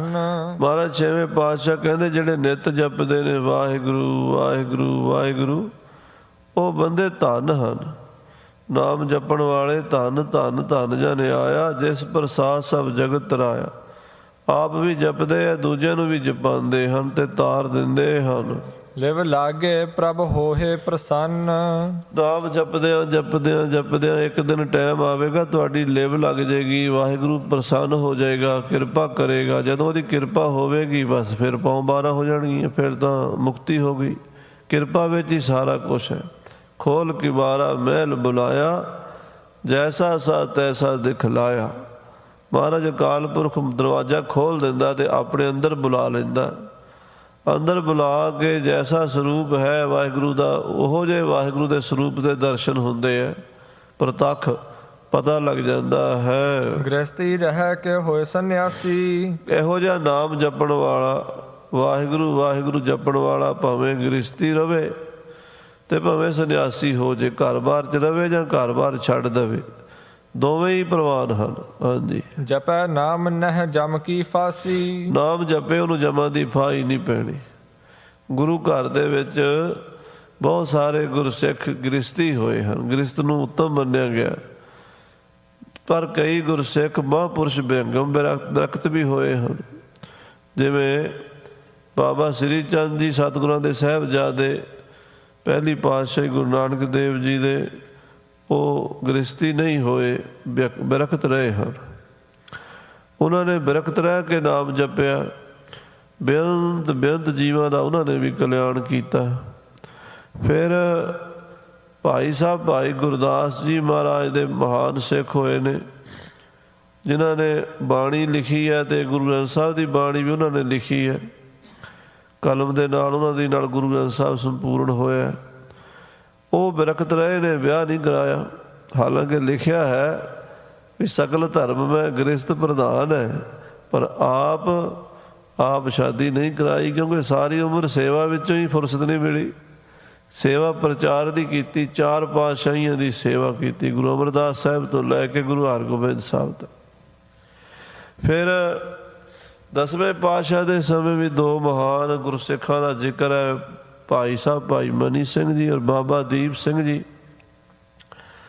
ਭਾਈ ਮਨੀ ਸਿੰਘ ਸਾਹਿਬ ਜੀ ਗ੍ਰਸਤੀ ਹੋਏ ਹਨ, ਬਾਬਾ ਦੀਪ ਸਿੰਘ ਸਾਹਿਬ ਜੀ ਬਿਅੰਗਮ ਬਿਰਖਤੀ ਜਤੀ ਸਤੀ ਹੋਏ ਹਨ। ਇਸ ਕਰਕੇ ਮਹਾਰਾਜ ਸਾਹਿਬ ਜੀ ਕਹਿੰਦੇ, ਭਾਈ ਗੁਰੂ ਕਾ ਸਿੱਖ ਨਾਮ ਜਪਣ ਵਾਲਾ ਭਾਵੇਂ ਗ੍ਰਸਤੀ ਹੋਵੇ ਭਾਵੇਂ ਬਿਰਖਤ ਬਿਅੰਗਮ ਹੋਵੇ, ਜਮਾਂ ਦੀ ਫਾਹੀ ਘੱਟ ਸੁੱਟਦਾ ਹੈ। ਉਹਦੇ ਨੇੜੇ ਜਮ ਨਹੀਂ ਆ ਸਕਦੇ, ਜਨਮ ਮਰਨ ਦਾ ਚੱਕਰ ਉਹਦਾ ਖਤਮ ਹੈ, ਬਲਕਿ ਉਹ ਦੂਜਿਆਂ ਦਾ ਵੀ ਜਨਮ ਮਰਨ ਕੱਟ ਸਕਦਾ। ਹਾਂਜੀ। ਊਚ ਨੀਚ ਹੋਏ ਰੰਕ ਕੇ ਰਾਓ। ਭਾਵੇਂ ਊਚ ਹੋਵੇ ਭਾਵੇਂ ਨੀਚ ਹੋਵੇ, ਭਾਵੇਂ ਰਾਜਾ ਹੋਵੇ ਭਾਵੇਂ ਭਿਖਾਰੀ ਹੋਵੇ, ਨਾਮ ਜਪਣ ਵਾਲਾ ਰਾਜਾ ਵੀ ਹੋ ਸਕਦਾ। ਭਗਤ ਵੱਡਾ ਰਾਜਾ ਜਨਕ ਹੈ, ਗੁਰਮੁਖ ਮਾਇਆ ਵਿੱਚ ਉਦਾਸੀ। ਦੇਵ ਲੋਕ ਨੂੰ ਚੱਲਿਆ, ਗਣ ਗੰਧਰਵ ਸਭਾ ਸੁਖਵਾਸੀ। ਦੇਖੋ ਰਾਜਾ ਜਨਕ ਜੀ ਨੇ ਨਰਕਾਂ 'ਚੋਂ ਕਰੋੜਾਂ ਜੀਵ ਛੁਡਾ ਲਏ, ਨਰਕੋਂ ਛੁੱਟੇ ਜੀ ਜੰਤ ਕੱਟੀ, ਗਲੋਂ ਸਿਲਕ ਜਮ ਫਾਸੀ। ਰਾਜਾ ਵੀ ਹੋ ਸਕਦਾ ਤੇ ਸੜਕ 'ਤੇ ਭੀਖ ਮੰਗਣ ਵਾਲਾ ਵੀ ਹੋ ਸਕਦਾ। ਇਹ ਵੀ ਨਹੀਂ ਵੀ ਤੁਸੀਂ ਕਹਿ ਸਕਦੇ ਵੀ ਇਹ ਭਿਖਾਰੀ ਹੈ ਤੇ ਨਾਮ ਨਹੀਂ ਜਪ ਸਕਦਾ। ਭੀਖ ਮੰਗਣ ਵਾਲੇ ਵੀ ਕਈ ਬੜੇ ਬੜੇ ਮਹਾਂਪੁਰਸ਼ ਸਿੱਧ ਹੋਏ ਨੇ, ਕਿ ਵਚਨ ਵੀ ਉਹਨਾਂ ਦੇ ਪੂਰੇ ਹੁੰਦੇ ਰਹੇ ਨੇ। ਸਾਨੂੰ ਤਾਂ ਪਤਾ ਨਹੀਂ ਨਾ ਲੱਗਦਾ, ਅਸੀਂ ਭਿਖਾਰੀ ਸਮਝਦੇ ਵੀ ਕੱਪੜੇ ਪਾਟੇ ਭੀਖ ਮੰਗਦਾ ਫਿਰਦਾ, ਅੰਦਰਲੀ ਗੱਲ ਤਾਂ ਨਹੀਂ ਵੇਖੀ ਹੁੰਦੀ। ਰਾਜੇ ਵੀ, ਰਾਜਾ ਜਨਕ ਜੀ ਨੂੰ ਸੁਖਦੇਵ ਮੁਨੀ ਪਛਾਣ ਨਹੀਂ ਸੀ ਸਕਿਆ, ਕਹਿੰਦਾ ਇਹ ਕਿੱਦਾਂ ਹੋ ਸਕਦਾ ਮਹਾਂਪੁਰਸ਼। ਉਹਨੇ ਵੇਖ ਲਿਆ ਵੀ ਅੰਦਰ ਨਾਚ ਗਾਣਾ ਵੀ ਚੱਲ ਰਿਹਾ ਸੀ, ਰਾਜੇ ਦਾ ਦਰਬਾਰ ਵੀ ਲੱਗਾ ਸੀ, ਰਾਜਾ ਆਪਣਾ ਪ੍ਰਬੰਧ ਵੀ ਕਰ ਰਿਹਾ ਸੀ। ਇਹ ਇੱਦਾਂ ਦਾ ਬੰਦਾ ਥੋੜ੍ਹਾ ਬ੍ਰਹਮ ਗਿਆਨੀ ਹੋ ਸਕਦਾ। ਰਾਜੇ ਜਨਕ ਵੱਲ ਵੇਖ ਕੇ ਸੁਖਦੇਵ ਮੁਨੀ ਦਾ ਮਨ ਡੋਲ ਗਿਆ ਸੀ। 2 ਵਾਰੀ ਉਹ ਦੌੜ ਗਿਆ ਸੀ ਵਾਪਸ ਪਿਓ ਕੋਲ। ਤੀਜੀ ਵਾਰੀ ਫਿਰ ਪਿਓ ਨੇ ਆਖਿਆ ਸੀ, ਪੁੱਤ ਹੁਣ ਜੇ ਫੇਲ ਹੋ ਗਿਆ ਤਾਂ ਫਿਰ ਗੱਲ ਬਣਨੀ ਨਹੀਂ। ਕਹਿੰਦੇ ਫਿਰ ਇੱਕੋ ਹੀ ਤਰੀਕਾ ਵੀ ਹੁਣ ਰਾਜੇ ਨੇ ਅੰਦਰ ਵੜਨ ਨਹੀਂ ਦੇਣਾ। ਰਾਜਾ ਜਨਕ ਜੀ ਰੋਜ਼ ਮਹਾਂਪੁਰਸ਼ਾਂ ਸਾਧੂਆਂ ਬ੍ਰਹਮ ਗਿਆਨੀ ਸਾਧੂਆਂ ਨੂੰ ਪ੍ਰਸ਼ਾਦਾ ਛਕਾ ਕੇ ਉਹਨਾਂ ਦੀਆਂ ਜੂਠੀਆਂ ਪਤਲਾਂ ਇੱਕ ਮੋਰੀ ਥਾਣੀ ਬਾਹਰ ਸਿੱਟਦੇ ਆ। ਉਹ ਜਿੱਥੇ ਜੂਠ ਸੁੱਟਦੇ ਉੱਥੇ ਜਾ ਕੇ ਬਹਿ ਜਾ, ਤੇਰੇ ਸਿਰ 'ਚ ਜੂਠੀਆਂ ਪੱਤਲਾਂ ਪੈਣਗੀਆਂ, ਖੀਰ ਕੜਾਹ ਦਾਲ ਸਬਜ਼ੀ ਤੇਰੇ ਸਿਰ 'ਚ ਪਏਗੀ ਜੂਠੀ, ਮੱਖੀਆਂ ਭਿਣ ਕਰਨਗੀਆਂ, ਪਰ ਬੈਠਾ ਰਹੀ। ਜਦੋਂ ਰਾਜਾ ਜਨਕ ਉਠਾਏਗਾ ਉਦੋਂ ਉੱਠੀ। ਫਿਰ ਦ੍ਰਿੜ ਨਿਸ਼ਚਾ ਕਰਕੇ ਸੁਖਦੇਵ ਮੁਨੀ ਉੱਥੇ ਆਸਣ ਦੇ ਰਾਜੇ ਦੇ ਰਸੋਈ ਦੇ ਲਾਗੇ ਖਿੜਕੀ ਸੀਗੀ, ਉਹਦੇ ਜਾ ਕੇ ਬਹਿ ਗਿਆ। ਰਾਜਾ ਜੀ ਰੋਜ਼ ਜੂਠੀਆਂ ਪੱਤਲਾਂ ਸਿੱਟਦੇ ਸੀ, ਉੱਥੇ ਸਿਰ 'ਚ ਪੈਂਦੀਆਂ ਰਹੀਆਂ, ਜੂਠ ਪੈਂਦੀ ਰਹੀ। 12 ਸਾਲ ਚੌਂਕੜਾ ਲੱਗਾ ਰਿਹਾ। ਕਹਿੰਦੇ ਮਹਾਰਾਜ ਗੁਰੂ ਰਾਮਦਾਸ ਜੀ ਨੇ ਇਹ ਬਚਨ ਰਾਗ ਕਾਨੜੇ ਵਿੱਚ ਲਿਖੇ ਨੇ, ਜੂਠਣ ਜੂਠ ਪਈ ਸਿਰ ਉੱਪਰ, ਖਿਨ ਮਨੂਆ ਤੇ ਨਾ ਡੁਲਾਵੈ ਗੋ। ਜਨਕ ਜਨਕ ਬੈਠੇ ਸਿੰਘਾਸਣ, ਨੋ ਮੁਨੀ ਧੂਰ ਲੈ ਲਾਵੈ ਗੋ। ਜੂਠਣ ਜੂਠ ਪਈ ਸਿਰ ਉੱਪਰ, ਖਿਨ ਮਨੂਆ ਤੇ ਨਾ ਡੁਲਾਵੈ ਗੋ। ਮਨ ਨਹੀਂ ਡੁਲਾਇਆ। ਆ ਕੇ ਜਨਕ ਜੀ ਨੇ ਬਾਂਹ ਫੜ ਕੇ ਉਠਾ ਲਿਆ, ਇਸ਼ਨਾਨ ਕਰਾਇਆ, ਨਵੀਨ ਕੱਪੜੇ ਪਵਾਏ, ਕੋਲ ਬਿਠਾ ਕੇ ਜਿਹੜਾ ਪੜਦਾ ਸੀ ਚੁੱਕ ਦਿੱਤਾ, ਪ੍ਰਕਾਸ਼ ਕਰ ਦਿੱਤਾ, ਬ੍ਰਹਮ ਗਿਆਨੀ ਬਣਾ ਦਿੱਤਾ। ਸੁਖਦੇਵ ਮੁਨੀ ਤੇ ਕਿਰਪਾ ਕਰਤੀ। ਰਾਜਾ ਵੀ ਬ੍ਰਹਮ ਗਿਆਨੀ ਹੋ ਸਕਦਾ ਹੈ, ਭਿਖਾਰੀ ਵੀ ਹੋ ਸਕਦਾ ਹੈ, ਪਰ ਪਛਾਣਨਾ ਬੜਾ ਔਖਾ ਹੈ ਸਾਨੂੰ। ਅਸੀਂ ਕਹਾਂਗੇ ਪਤਾ ਨਹੀਂ ਇਹ ਕਿੱਦਾਂ ਹੋ ਸਕਦਾ, ਭੀਖ ਮੰਗਣ ਵਾਲਾ ਬ੍ਰਹਮ ਗਿਆਨੀ ਕਿਵੇਂ? ਗੁਰੂ ਸਾਹਿਬ ਕਹਿੰਦੇ ਕੁਛ ਵੀ ਹੋ ਸਕਦਾ, ਕਿਸੇ ਵੀ ਭੇਸ 'ਚ ਹੋ ਸਕਦਾ, ਕਿਸੇ ਲਿਬਾਸ ਵਿੱਚ ਹੋ ਸਕਦਾ, ਕਿਸੇ ਦੇਸ਼, ਕਿਸੇ ਕੌਮ, ਕਿਸੇ ਧਰਮ, ਕਿਸੇ ਜਾਤੀ ਮਜ਼ਹਬ 'ਚ ਹੋ ਸਕਦਾ। ਇਸ ਕੋਈ ਵੀ ਕੰਡੀਸ਼ਨ ਨਹੀਂ ਤੁਸੀਂ ਲਾ ਸਕਦੇ। ਰੰਗ ਕੇ ਰਾਜਾ ਹੋਵੇ, ਰੰਗ ਹੋਵੇ, ਗਰੀਬ ਹੋਵੇ, ਅਮੀਰ ਹੋਵੇ, ਉੱਚੀ ਜਾਤੀ ਦਾ ਹੋਵੇ, ਨੀਵੀਂ ਜਾਤੀ ਦਾ ਹੋਵੇ, ਨਾਮ ਜਪਣ ਵਾਲਾ ਉੱਥੇ ਪਹੁੰਚਦਾ ਹੀ ਪਹੁੰਚਦਾ ਹੈ। ਸਿਮਰਹਿ ਨਾਮ ਜੇ ਸਹਿਜ ਸੁਭਾਉ, ਜਿਹੜਾ ਸਹਿਜ ਸੁਭਾਅ, ਕਿਸੇ ਉਚੇਚ ਨਾਲ ਨਹੀਂ ਮੈਨੂੰ ਆਹ ਮਿਲ ਜੇ। ਪਹਿਲਾਂ ਹੀ ਅੱਜ ਕੱਲ੍ਹ ਆਪਾਂ ਸ਼ਰਤਾਂ ਲਾ ਲੈਣੇ, ਮੈਂ 40 ਦਿਨ ਨਾਮ ਜਪਾਂਗਾ, ਕੰਮ ਹੋਣਾ ਚਾਹੀਦਾ, ਮੇਰੀ ਇਹ ਅਵਸਥਾ ਬਣਨੀ ਚਾਹੀਦੀ। ਉਹ ਨਹੀਂ, ਸਹਿਜ ਸੁਭਾਅ ਨਿਸ਼ਕਾਮ ਹੋ ਕੇ ਨਾਮ ਜਪੀ ਜਾਵੇ, ਜਪੀ ਜਾਵੇ, ਜਪੀ ਜਾਵੇ। ਫਿਰ ਉਹ ਅਵਸਥਾ ਆ ਜਾਂਦੀ ਜਦੋਂ ਅਕਾਲ ਪੁਰਖ ਦੇ ਦਰਸ਼ਨ ਹੁੰਦੇ ਹੈ। ਨਾਮ ਦੇ 'ਚ ਸ਼ਕਤੀ ਹੈ ਵੀ ਪਰਮੇਸ਼ਰ ਦੇ ਸਰੂਪ ਦਾ ਬੋਧ ਕਰਾ ਦਿੰਦਾ ਹੈ। ਹਾਂਜੀ, ਤਿਨ ਕੇ ਸਮ ਕੋ ਹੋਤ ਨਾ ਆਨ। ਮਹਾਰਾਜ ਕਹਿੰਦੇ ਉਹੋ ਜਿਹੇ ਨਾਮ ਅਭਿਆਸੀਆਂ ਦੇ ਬਰਾਬਰ ਕੋਈ ਨਹੀਂ ਹੁੰਦਾ ਦੁਨੀਆ ਤੇ। ਉਹ ਨਾਮ ਜਪਣ ਵਾਲੇ ਇਸ ਦੁਨੀਆ ਦੇ ਜੋ ਰਾਜੇ ਹੁੰਦੇ, ਰਾਜਾ ਸਗਲੀ ਸ੍ਰਿਸ਼ਟ ਕਾ ਹਰ ਨਾਮ ਮਨ ਪਿੰਨਾ, ਤਿਸ ਕੀ ਧੂੜ ਮਨ ਉਧਰੈ ਪ੍ਰਭ ਹੋਏ ਸੋ ਪ੍ਰਸੰਨਾ। ਉਹਦੇ ਚਰਨਾਂ ਦੀ ਧੂੜ ਜੇ ਮਿਲ ਜੇ ਤੇ ਪਰਮੇਸ਼ਰ ਦੀ ਕਿਰਪਾ ਹੋ ਜਾਂਦੀ। ਉਹ ਮਹਾਂਪੁਰਸ਼ ਨਾਮ ਜਪਣ ਵਾਲਾ, ਉਹਦੀ ਬਰਾਬਰੀ ਕੋਈ ਨਹੀਂ ਕਰ ਸਕਦਾ। ਹਾਂਜੀ, ਦਿਜ ਤਪ ਬ੍ਰਤ ਜੋ ਕਰਹਿ ਮਹਾਨ। ਕਹਿੰਦੇ ਜਿਹੜੇ ਬ੍ਰਾਹਮਣ ਲੋਕ ਬੜੇ ਤਪ ਕਰਦੇ ਹਨ, ਵਰਤ ਰੱਖਦੇ ਹਨ, ਜਾਂ ਤੇ ਸਦਾ ਨਾਮ ਉਰ ਧਾਰਹਿ, ਉਹ ਵੀ ਨਾਮ ਜਪ ਕੇ ਹੀ ਮੁਕਤ ਹੁੰਦੇ। ਉਹ ਉਹਨਾਂ ਨੇ ਵੀ ਲਿਖਿਆ, ਕਹਿੰਦੇ ਜਪ ਕਰੋ, ਤਪ ਕਰੋ, ਤੀਰਥ ਕਰੋ, ਵਰਤ ਕਰੋ, ਜਿੰਨਾ ਚਿਰ ਨਾਮ ਨਹੀਂ ਜਪਦੇ ਮੁਕਤੀ ਨਹੀਂ ਹੋਣੀ। ਜਿਵੇਂ ਕੱਲ੍ਹ ਵੀ ਬਚਨ ਆਇਆ ਸੀ ਨਾ ਵੀ ਮਹਾਰਾਜ ਕਹਿੰਦੇ ਵੀ ਏਕਾ ਲਾ ਦਿਓ ਤੇ ਸਾਰੀਆਂ ਜ਼ੀਰੋਆਂ ਦੀ ਵੈਲੂ ਪੈ ਜਾਏਗੀ। ਕੱਲੀਆਂ 0 ਲਿਖ ਦਿਓ, ਏਕਾ ਲਾਓ ਨਾ, ਸਾਰੀਆਂ ਫੇਲ ਕਿਸੇ ਕੰਮ ਦੀਆਂ। ਤੇ ਜੇ ਜ਼ੀਰੋਆਂ ਲਾ ਦਿਓ, ਏਕਾ ਕੱਲਾ ਵੀ ਰਹਿ ਜਾਏ ਤਾਂ ਏਕਾ ਤਾਂ ਹੈ ਨਾ, ਉਹਦੀ ਕੀਮਤ ਹੈ। ਇਸ ਤਰ੍ਹਾਂ ਨਾਮ ਦੀ ਤਾਂ ਮਹਿਮਾ ਰਹਿਣੀ ਹੈ। ਨਾਮ ਤੋਂ ਬਿਨਾਂ ਬਾਕੀ ਸਾਰੇ ਕਰਮ ਧਰਮ ਜ਼ੀਰੋ ਹੀ ਹਨ। ਹੋਰ ਜੋ ਮਰਜ਼ੀ ਦਾਨ ਪੁੰਨ ਕਰੀ ਜਾਵੇ, ਲੰਗਰ ਲਾਈ ਜਾਵੇ, ਸਰੋਵਰ ਬਣਾਈ ਜਾਵੇ, ਕਿਤੇ ਕੋਈ ਬਾਗ ਬਗੀਚੇ ਲਾਈ ਜਾਵੇ, ਕੋਈ ਚੈਰਿਟੀ ਦਾ ਕੰਮ ਕਰੀ ਜਾਵੇ, ਠੀਕ ਹੈ, ਚੰਗੀ ਗੱਲ ਹੈ, ਮਾੜੀ ਤਾਂ ਨਹੀਂ। ਪਰ ਜੇ ਨਾਮ ਨਹੀਂ ਜਪਦਾ, 0 ਹੀ ਹੈ। ਜੇ ਨਾਲ ਨਾਮ ਜਪਦਾ ਫਿਰ ਹੀਰੋ ਹੈ, ਫਿਰ ਗੱਲ ਬਣ ਗਈ। ਫਿਰ ਉਹਦੇ ਸਾਰੇ ਦਿਨ ਕੇ ਕਰਮ ਧਰਮ ਕਾਰਜ ਸਭ ਪਵਿੱਤ ਹੈ ਜੋ ਨਾਮ ਹਰ ਰਾਤੇ। ਹਾਂਜੀ, ਆਪ ਤਰਹਿ ਅਰ ਪਿਤਰਨ ਤਾਰਹਿ। ਇਹੋ ਜਿਹਾ ਫਿਰ ਮਹਾਂਪੁਰਸ਼ ਆਪ ਵੀ ਤਰਦਾ ਤੇ ਉਹਦੇ ਪਿੱਤਰ ਵੀ ਤਰ ਜਾਂਦੇ ਨੇ। ਜਿਸ ਸਿਮਰਤ ਸਭ ਕਿਲ ਵਿਖ ਨਾਸੈ, ਪਿਤਰੀ ਹੋਏ ਉਧਾਰੋ।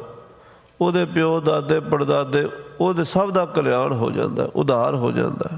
ਹਾਂਜੀ, ਸੁਨ ਸਗਰੇ ਸਿੱਖ ਆਨੰਦ ਪਾਇਓ। ਇਹ ਸੁਣ ਕੇ ਸਾਰੇ ਸਿੱਖ ਬੜੇ ਪ੍ਰਸੰਨ ਹੋਏ। ਸਤਨਾਮ ਕੋ ਹਿਰਦੇ ਬਸਾਇਓ। ਸਤਨਾਮ ਸ੍ਰੀ ਵਾਹਿਗੁਰੂ ਹਿਰਦੇ 'ਚ ਵਸਾ ਲਿਆ। ਸਿਮਰਤ ਉਦਰੇ ਸਿੱਖ ਕਰੋੜ। ਕਹਿੰਦੇ ਨਾਮ ਜਪ ਕੇ ਬੇਅੰਤ ਸਿੱਖ ਧਰ ਗਏ ਗੁਰੂ ਸਾਹਿਬ ਜੀ ਦੇ। ਵਰਨਤ ਕੌਣ ਲਹੈ ਤਿਨ ਔਰ। ਅਵਿਰਾਜ ਭਾਈ ਸੰਤੋਖ ਸਿੰਘ ਜੀ ਕਹਿੰਦੇ ਉਹਨਾਂ ਦੀ ਕੌਣ ਗਿਣਤੀ ਕਰੇ ਜਿਹੜੇ ਗੁਰੂ ਨੇ ਤਾਰ ਦਿੱਤੇ ਹਨ। ਸਿੱਖਨ ਕੋ ਗੁਰਮਤਿ ਹਿਤ ਦੇਬੇ। ਮਹਾਰਾਜ ਸਾਹਿਬ ਜੀ ਸਿੱਖਾਂ ਨੂੰ ਗੁਰਮਤਿ ਦੇਣ ਵਾਸਤੇ ਆਏ। ਗੁਰਮਤਿ ਦਿੱਤੀ ਹੈ। ਸਿੱਖੀ ਕੇ ਹਿਤ ਗ੍ਰਹਿਣ ਕਰੈਬੇ। ਇਹ ਗੁਰਸਿੱਖੀ ਗ੍ਰਹਿਣ ਕਰਾਈ ਭਾਈ, ਇਹ ਗ੍ਰਹਿਣ ਕਰੋ, ਧਾਰਨ ਕਰੋ ਗੁਰਸਿੱਖੀ। ਇਹ ਹੈ ਨਾਮ ਜਪੋ ਤੇ ਭਵ ਸਾਗਰ ਤੋਂ ਤਰੋ। ਕੁਛ ਸਿੱਖਣ ਕੀ ਕਥਾ ਸੁਨਾਈ। ਸੋ ਕੁਝ ਗੁਰੂ ਕੇ ਸਿੱਖਾਂ ਦੀ ਕਥਾ ਸੁਣਾਈ ਹੈ। ਜਿਨ ਮਹਿ ਬਰਨੈ ਗੁਣ ਸਮਦਾਈ। ਜਿਨ੍ਹਾਂ ਸਿੱਖਾਂ ਵਿੱਚ ਬੜੇ ਸ਼ੁਭ ਗੁਣ ਵਰਣਨ ਕੀਤੇ ਗਏ ਹਨ। ਦੋਹਰਾ ਬੜੇ ਭਾਗ ਜਿਸ ਕੇ ਅਹੈ। ਭਾਈ ਸਾਹਿਬ ਜੀ ਲਿਖਦੇ ਨੇ ਜਿਨ੍ਹਾਂ ਦੇ ਵੱਡੇ ਭਾਗ ਹੋਣ ਲੈ ਗੁਰਮਤਿ ਕੋ ਪਾਏ। ਉਹ ਗੁਰਮਤਿ ਦਾ ਧਾਰਨੀ ਹੁੰਦਾ ਹੈ। ਆਪ ਤਰੈ ਸੰਗੀ ਤਰੈ। ਉਹ ਆਪ ਵੀ ਤਰਦਾ ਹੈ, ਉਹਦੇ ਸੰਗੀ ਸਾਥੀ ਵੀ ਤਰ ਜਾਂਦੇ ਹਨ। ਕਸ਼ਟ ਸਮਸਤ ਨਸਾਏ। ਔਰ ਸਾਰੇ ਕਸ਼ਟ ਉਹਦੇ ਕੱਟੇ ਜਾਂਦੇ ਨੇ। ਗੁਰਮਤਿ ਵਿੱਚ ਸ਼ਕਤੀ ਹੈ। ਗੁਰਮਤਿ ਦਾ ਜਹਾਜ਼ ਐਸਾ ਹੈ ਜਿਹੜਾ ਸਾਰੇ ਨੂੰ ਪਾਰ ਲੰਘਾਉਂਦਾ ਹੈ। ਸੋ ਸਾਧ ਸੰਗਤ ਜੀ, ਛੇਵੇਂ ਪਾਤਸ਼ਾਹ ਜੀ ਦੇ ਹੋਰ ਬਚਨ ਗੁਰਸਿੱਖਾਂ ਦੇ ਜੋ ਆਪਾਂ ਸਰਵਣ ਕੀਤੇ ਹੈ, ਹੋਰ ਰੂਹਾਂ ਦੇ ਮਹਾਂਪੁਰਸ਼ਾਂ ਦੇ ਪ੍ਰਸੰਗ ਆਉਣੇ ਨੇ। ਅੱਗੇ ਮਾਈ ਭਾਗ ਭਰੀ ਜੀ ਦਾ ਪ੍ਰਸੰਗ ਆਉਣਾ, ਜਿਹੜੇ ਕਸ਼ਮੀਰ ਵਿੱਚ ਉਹ ਇੱਕ ਆਤਮਾ ਜਿਨ੍ਹਾਂ ਦੀ 100 ਸਾਲ ਉਮਰ ਸੀਗੀ ਤੇ ਆਪਣੇ ਹੱਥੀਂ ਚਰਖਾ ਕੱਤ ਕੇ ਸੂਖਸ਼ਮ ਤੋਂ ਸੂਖਸ਼ਮ ਕੱਪੜਾ ਉਹ ਤਿਆਰ ਕੀਤਾ ਸੀ ਥਾਨ ਕਿ ਮਹਾਰਾਜ ਛੇਵੇਂ ਪਾਤਸ਼ਾਹ ਨੂੰ ਚੋਲਾ ਪਾਉਣਾ, ਚੋਲਾ ਸਵਾਉਣਾ। ਮਹਾਰਾਜ ਚੋਲਾ ਪਾਉਣਗੇ ਪਰ ਪਾਵਾਂਗੀ ਤਾਂ ਜੇ ਇੱਥੇ ਮੇਰੇ ਘਰ ਆਉਣਗੇ। ਸ਼ਰਤ ਐਡੀ ਸੀ। ਹੁਣ ਸ੍ਰੀਨਗਰ ਕਸ਼ਮੀਰ ਪੰਜਾਬ ਤੋਂ ਬਹੁਤ ਦੂਰ ਪੈਂਦਾ, ਪੈਦਲ ਜਾਣਾ ਹੁੰਦਾ ਸੀ, ਘੋੜਿਆਂ 'ਤੇ ਜਾਣਾ ਹੁੰਦਾ ਸੀ। ਅੱਜ ਕੱਲ੍ਹ ਤਾਂ ਹਵਾਈ ਜਹਾਜ਼ 'ਤੇ ਘੰਟਾ ਕੁ ਲੱਗਦਾ ਅੰਮ੍ਰਿਤਸਰ ਤੋਂ। ਉਦੋਂ 1000-1500 ਮੀਲ ਪਹਾੜਾਂ ਦੀ ਚੜ੍ਹਾਈ ਉਤਰਾਈ, ਪਹਾੜੀ ਰਸਤਾ ਸਾਰਾ। ਪਰ ਧੰਨ ਗੁਰੂ ਹਰਗੋਬਿੰਦ ਸਾਹਿਬ ਮਹਾਰਾਜ ਉਸ ਮਾਈ ਦਾ ਚੋਲਾ ਲੈਣ ਕਿਵੇਂ ਗਏ ਸੀ, ਇਹ ਕਥਾ ਹੁਣ ਸ਼ੁਰੂ ਹੋਣੀ ਹੈ। ਆਪ ਜੀ ਨੇ ਅੱਗੇ ਹਾਜ਼ਰੀਆਂ ਭਰਨੀਆਂ, ਸਮੇਂ ਦੇ ਲਿਹਾਜ਼ ਨਾਲ ਸਮਾਪਤੀ ਹੈ। ਹੇ ਗੋਬਿੰਦ, ਹੇ